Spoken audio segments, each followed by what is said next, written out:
E stavo pensando proprio a questo, cioè dei 16 anni, comunque 6 anni, gli ultimi 6 io sono stato sempre con voi. Quindi spero che mi consideriate membro di questa Chiesa, meno membro onorario, va bene? Sono grato al Signore perché io possa festeggiare con voi oggi. Ed ha ragione il vostro pastore quando dice che è una festa, perché essere di fronte a Dio è una festa. Essere di fronte alla sorgente della nostra vita, essere di fronte al Dio che si prende cura di noi, essere di fronte al Dio che ha promesso di prepararci una stanza. E quindi come si fa a non voler festeggiare, voler gioire, sorridere? Perché Dio ci ha invitati, e noi siamo gli invitati di Dio. Certo, però bisogna anche dire un'altra cosa. Dio è uno che parla. E quando Dio parla bisogna ascoltarlo. Quindi è sì una festa, ma è anche un momento in cui durante la festa bisogna raccogliersi attorno alla sua parola e ascoltarlo. Ascoltare non è semplice. Noi ascoltiamo chissà quanti rumori durante la giornata, no? Cioè le nostre orecchie non è che si possono spegnere, sono sempre accese, quindi ascoltiamo sempre. Però gran parte delle volte noi ascoltiamo senza comprendere. Quante coppie ci sono qui in mezzo a noi? Tante, vero? Quindi voi siete esperti di che cosa significa ascoltare senza capire o ascoltare senza voler capire. È un classico. Ebbene, ascoltare, la parola ascoltare, l'etimologia di questa parola ha a che fare con un'altra parola fondamentale per la vita di una persona che ha affidato la propria vita a Dio, con la parola ubbidienza. Voi sapete che ubbidire significa tendere l'orecchio. Questo significa ubbidire, tendere l'orecchio. Cioè non solo tenere l'orecchio acceso, ma tenderlo verso una parola che ci viene rivolta. Allora stamattina, durante questa meravigliosa festa, Dio ci rivolge una parola, vi chiedo di tendere l'orecchio. Perché questa parola non è rivolta alla Chiesa in modo generico, ma è rivolta personalmente a ciascuna e ciascuno di noi. Dio vuole parlare con te, solo con te, in modo esclusivo con te. Allora, non si può che partire da Gesù, questo Gesù che cammina e insegna. Nel Vangelo di Marco si racconta che Gesù camminava verso il lago e mentre camminava verso il lago si fermava e insegnava, spiegava la parola di Dio. Certo, avere la parola spiegata da Gesù, insomma, deve essere stata una cosa particolarmente bella. Poi ce la faremo spiegare un giorno da Lui, quando saremo con Lui. Oggi dovete accontentarvi di me, va bene? Quindi Gesù camminava verso il mare e insegnava, così dice il Vangelo di Marco al capitolo 2. Poi improvvisamente dice che mentre camminava vide ad un tavolo che doveva somigliare a questo tavolo qui, vide seduto un certo Levi. Levi stava riscuotendo le tasse. Gesù passò, vide Levi seduto al tavolo mentre riscuoteva le tasse, gli disse: alzati e seguimi. E Levi si alzò e lo seguì. Per il compleanno della Chiesa di Treviso facciamo che questo versetto ci possa guidare per tutto l'anno. Gesù disse: alzati e seguimi. Levi si alzò e lo seguì. Sapete cosa mi viene in mente quando penso a questo versetto? Mi viene in mente il primo passo della fede, la prima volta che abbiamo detto di sì. Quanti di voi hanno detto già di sì e lo hanno seguito? Posso vedere le mani alzate? Ecco, per chi non alza le mani, poi, insomma, aiutateli, va bene, a fare questo incontro personale con Gesù. Mi viene in mente anche i primi passi nella vita. Come si chiama quella Sofia, quel dono prezioso? Sofia, tu cammini già? Cammina già. Il primo passo nella vita. Ci avete mai pensato? Io sono un papà, quindi mi ricordo quando per la prima volta mio figlio si alzò in piedi e camminò. È un miracolo straordinario. Certo, noi diamo per scontato le cose, no?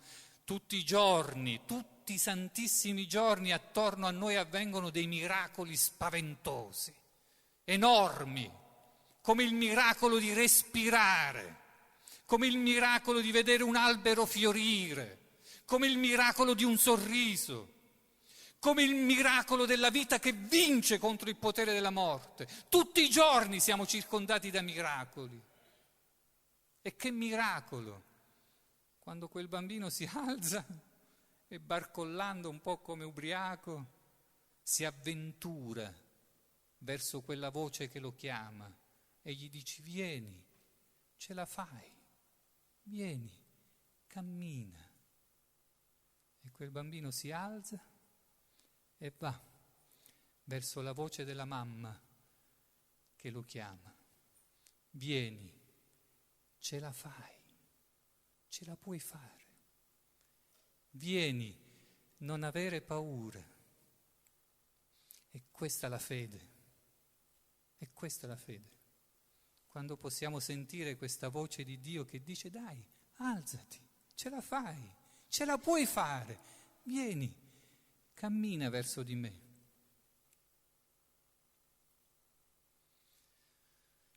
Ora il bambino si deve fidare della mamma, deve avere una grande fiducia, perché altrimenti potrebbe dire: ma c'è la forza di gravitazione che mi spinge verso il suolo, quindi se mi alzo cado, non ce la posso fare. Ma se mia madre dice vieni, vuol dire che ce la posso fare. Vedete l'ubbidienza? L'ubbidienza è questa: ascoltare, fidarsi di quella parola. Io mi fido di te, io penso di non farcela, perché mi tremano le gambe, io penso di non farcela, ma mi fido di te, perché se tu mi dici vieni, vuol dire che io ce la farò. Non è che il bambino comincia a dire: bah, lo sta dicendo perché spera che io cada e cadendo impari a non pretendere troppo dalla mia vita, oppure sta chiamando me ma in realtà non sta chiamando me, sta chiamando mio fratello, oppure forse ho capito male, mi stava proprio chiamando per nulla. Quando la mamma ti chiama e ti dice alzati, tu ti fidi di quella parola, perché sai che tua madre ti ama e vorrà tutto il bene della tua vita, tutto il bene della tua vita. Quando Dio ti chiama, fidati assolutamente di quella parola che ti chiama, perché Dio vuole tutto il bene della tua vita, perché Dio ti ama. Quando Dio ti chiama, vai. E non importa se ci sei già andato, dice, ma io l'ho già fatto. Non importa, perché Dio continuerà a chiamarti fino all'ultimo giorno della tua vita. Continuerà a chiamarti, ti chiamerà tutti i giorni. E quando Dio ti chiama, fidati di Dio. Alzati e va. Però adesso vi devo parlare di 3 categorie di persone, va bene? Ci sono 3 categorie di persone, in alcune vi riconoscerete anche voi, ecco, però sono 3 categorie di persone dalle quali dovremmo imparare a non imitarle, va bene? Quindi se ci riconosciamo vuol dire che su questo dobbiamo lavorare. La prima categoria di persone è quelle che quando Dio chiama scattano subito in piedi e corrono senza esitazione. Sono più preoccupate ad impressionare Dio che ad ubbidire a quella parola che gli è stata rivolta. Guarda che muscoli che ho, guarda che gambe. Quando Dio mi chiama sono un maratoneta, non mi trattiene nessuno. Adesso gli faccio vedere che potenza che sono. Io li chiamo i maratoneti.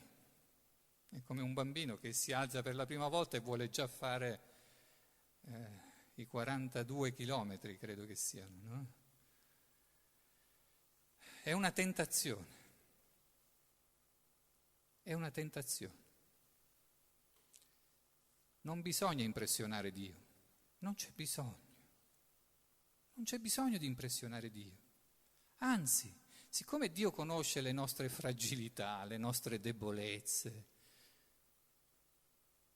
ama quando vede che noi barcolliamo incerti e andiamo verso di Lui non perché ci fidiamo di noi stessi, ma perché ci fidiamo di Lui e basta. Voi sapete che quest'anno ricorrono i 500 anni dell'inizio della Riforma. Sarà bene qualche volta riuscire a vedere di trovare un attimino per fare i punti essenziali della Riforma, cioè che cosa significò. Perché se si dovesse riassumere in una frase, la Riforma di 500 anni fa significò una sola cosa: rimettere al centro la parola di Dio, perché tante altre parole l'avevano sostituita. Quindi dei servi di Dio rimisero al centro l'unica cosa che vale, la parola di Dio. C'è una lettera che Lutero scrive, monaco, scrive ad un altro suo fratello monaco. Siamo un anno prima delle famose indulgenze, quando Lutero disse basta con queste indulgenze. Ma che pensate, che si possa comprare la salvezza? La salvezza è gratuita, ce la dà Dio attraverso l'amore che ci ha mostrato in Gesù Cristo, non ce la dà con i soldi. Ma un anno prima scrive una lettera a questo suo amico monaco e usa un'espressione meravigliosa. Dice: bisogna avere sempre verso Dio una disperata fiducia. Io amo questa formula, disperata fiducia. Che significava, dice Lutero, che devi disperare di te stesso dispera, ma di Dio fidati. Dispera di te perché non ti salverai con le tue forze, con le tue gambe, i tuoi muscoli, le tue opere, quello che tu farai. Dispera, perché se dipendesse da te andresti all'inferno. Ma di Dio fidati, abbi fiducia in Lui. Vi posso leggere un breve passaggio perché è di una intensità enorme. Dice: dunque, mio caro fratello, impara Cristo ed Egli crocifisso. impara a pregare Lui, disperando di te stesso, a dirgli: tu, Signore Gesù, sei la mia giustizia, ma io sono il tuo peccato. Tu assumesti ciò che è mio e mi desti ciò che è tuo, assumesti ciò che non eri e mi desti ciò che non ero. Rumina questo amore e vedrai la sua dolcissima consolazione. In Lui solo troverai la pace, attraverso una disperazione carica di fiducia in te e nelle tue opere. Questo faceva Lutero, cioè faceva il pastore. Gli diceva: non fare il maratoneta. Dio ti ha chiamato, alzati, dispera delle tue gambe, ma abbi fiducia in quella parola che ti ha chiamato e vai, perché se ti ha chiamato tu ce la farai ad arrivare da Lui. Quindi la prima esortazione è questa: non dimenticate mai di fidarvi troppo delle vostre gambe, fidatevi soltanto di Dio. Dio non vuole dei maratoneti. Ho visto molti maratoneti spegnersi poco dopo. Ah, che crampi alle gambe! E ci credo. Ti sei fidato delle tue gambe, non ti sei fidato di Dio. Non fidatevi di voi stessi, fidatevi di Dio. Non fidatevi dei vostri stati d'animo, di come vi sentite. Ah, Dio mi ha riempito la vita, adesso sono pronto a scalare le montagne. Non fidatevi di voi. Fidatevi della sua parola, perché la sua parola resterà fedele per sempre. Che noi restiamo fedeli per sempre non è sicuro. Che Lui resti fedele per sempre è sicuro. Fidatevi della sua parola, non delle vostre gambe. Seconda cosa, qui vedo tante mamme e tanti papà, quindi siamo tutti abbastanza esperti della materia. Un bambino, prima che cominci a camminare, che cosa fa? Ecco, chi è che l'ha detto?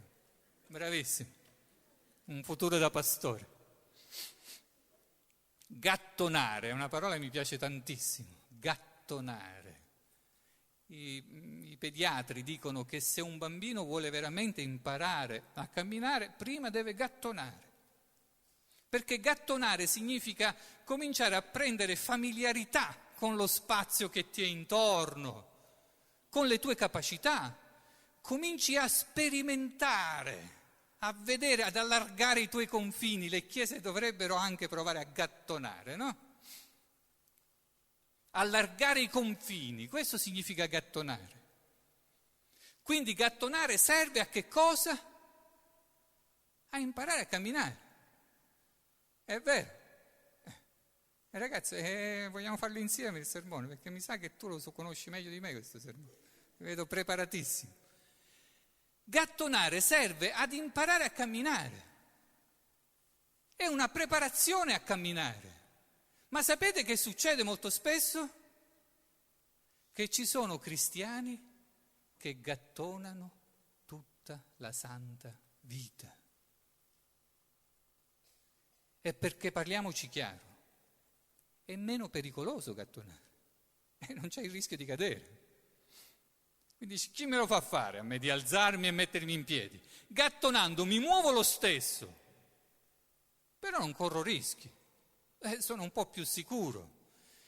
I cristiani che amano farsi l'assicurazione sulla propria fede, no? Gattonano tutta la vita. Da una parte ci sono quelli che corrono come i matti e li vedi passare come una freccia e poi si bruciano un po' più in là. E poi ci sono i gattonatori eterni, non si alzano mai in piedi. È come se Levi, quando Gesù lo chiamò, invece di alzarsi dal tavolo e ad andare verso Gesù, si fosse buttato per terra e strascicando e semmai tirandosi con sé anche il tavolo, la sedia e tutto il resto, fosse andato da Gesù. Vogliamo andare da Gesù trascinandoci tutto ciò che dovremmo lasciare indietro. Facciamo come il giovane ricco. Voleva la vita eterna, ma senza rinunciare alcunché della vita terrena.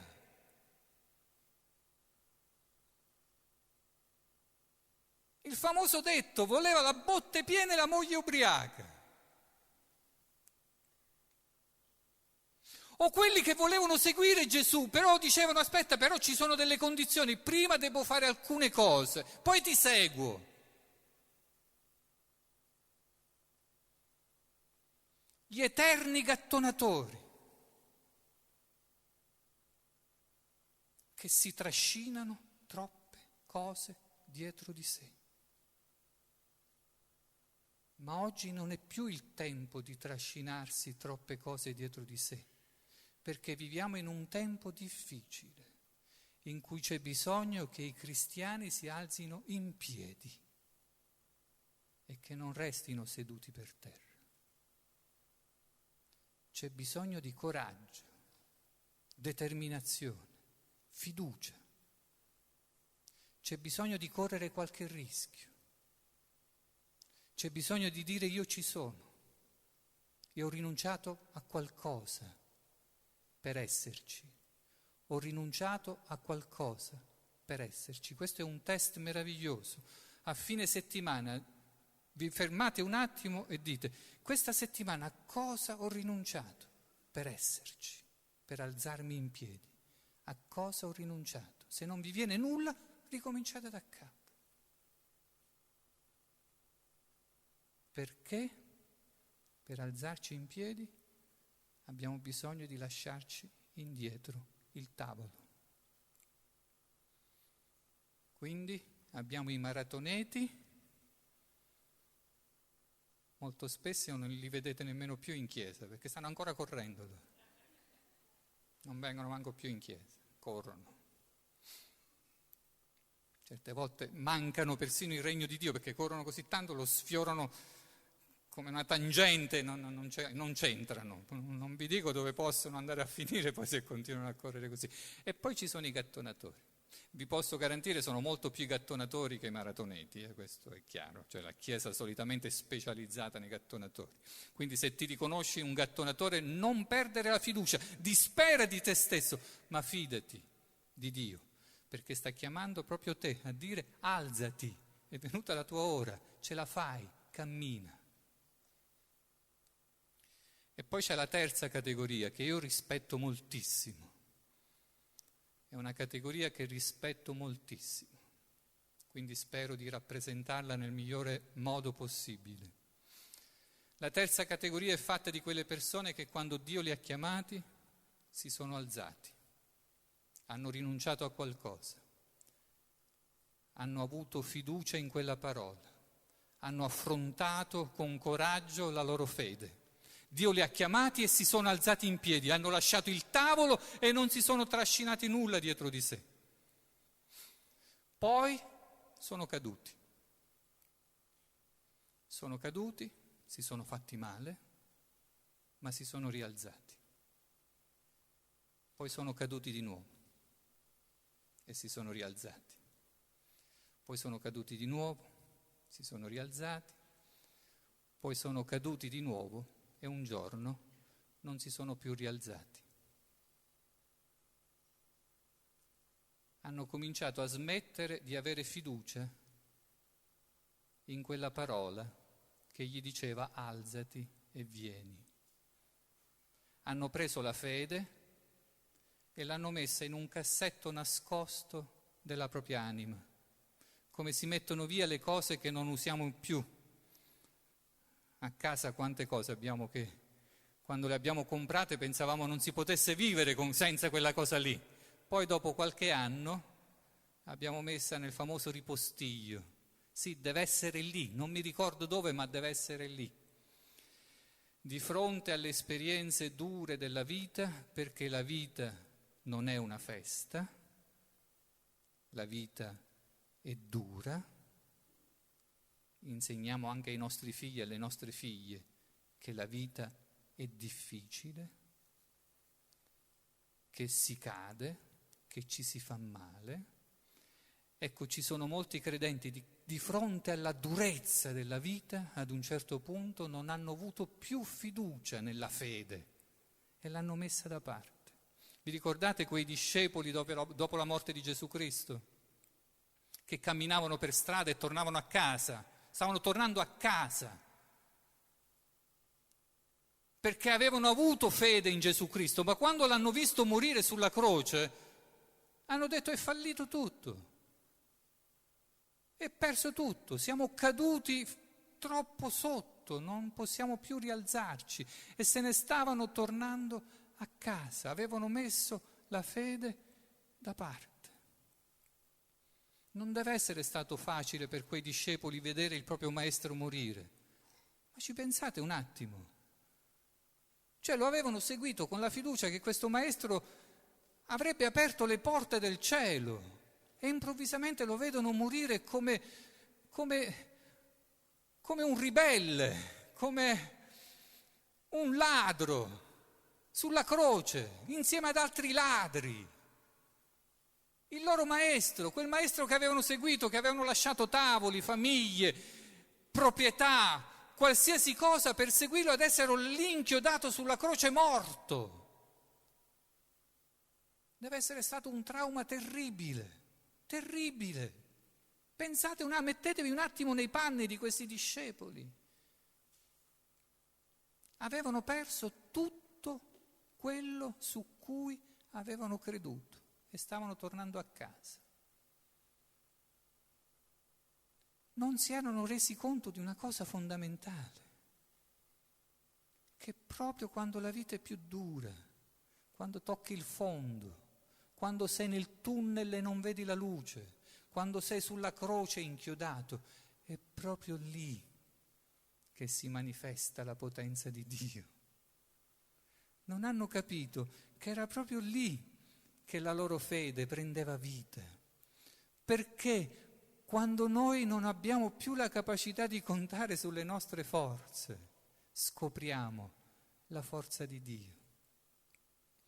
Io ho molto rispetto per queste persone che dopo tante cadute hanno rinunciato, ma bisogna dire loro che è proprio attraverso le cadute che la fede si rafforza, perché Dio si è manifestato a noi sulla croce, ha manifestato la sua potenza sulla croce.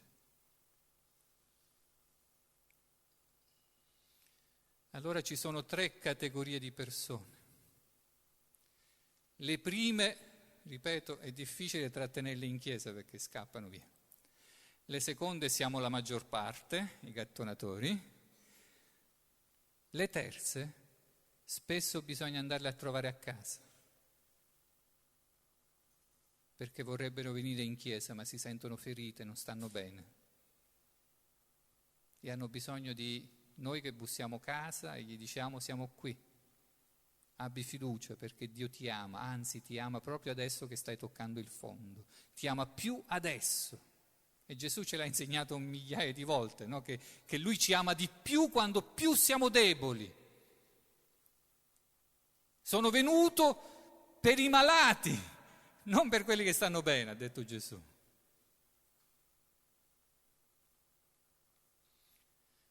Allora, il mio invito è questo.